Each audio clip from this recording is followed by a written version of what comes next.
পোস্ত ছাড়াও কিন্তু সুপার টেস্টি ঝিঙের রান্না হয়ে যায়। তার জন্য আমি কিভাবে করছি সেটা দেখে নাও।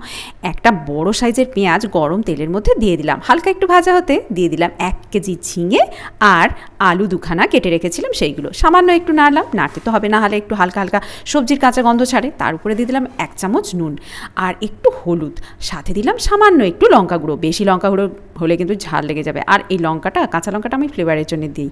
আর দিলাম একটু চিনি আর জিরে গুঁড়ো দিয়ে ভালো করে নেড়ে নিলাম। না নাড়লে মশলাটা চতুর্দিকে হবে না। এইবারে আমার স্পেশাল মশলা, সেটা হচ্ছে মাছের ডিম ভাজা। ভেজে রেখেছিলাম, এইভাবে হাতে গুঁড়ো গুঁড়ো করে মিশিয়ে দিলাম। এই রকম এমনি যদি বড় বড় গোটা দিয়ে দিতাম সেটা কিন্তু তাহলে সব জায়গায় মিশতো না। গুঁড়ো করে দিয়ে ভালো করে মাখিয়ে এবারে চাপা দিয়ে রেখে দিয়েছিলাম। দেখো কি সুন্দর হয়েছে, অপূর্ব সুন্দর কিন্তু গন্ধও ছাড়ছে। খেয়ে দেখবে বন্ধুরা, বলবে কেমন হয়েছে। আর হ্যাঁ, আমি কিন্তু এখানে একটুও জল দিইনি। আর মাছের ডিম 100 গ্রাম মতো কিনেছিলাম, ব্যাস তাতেই হয়ে গেল।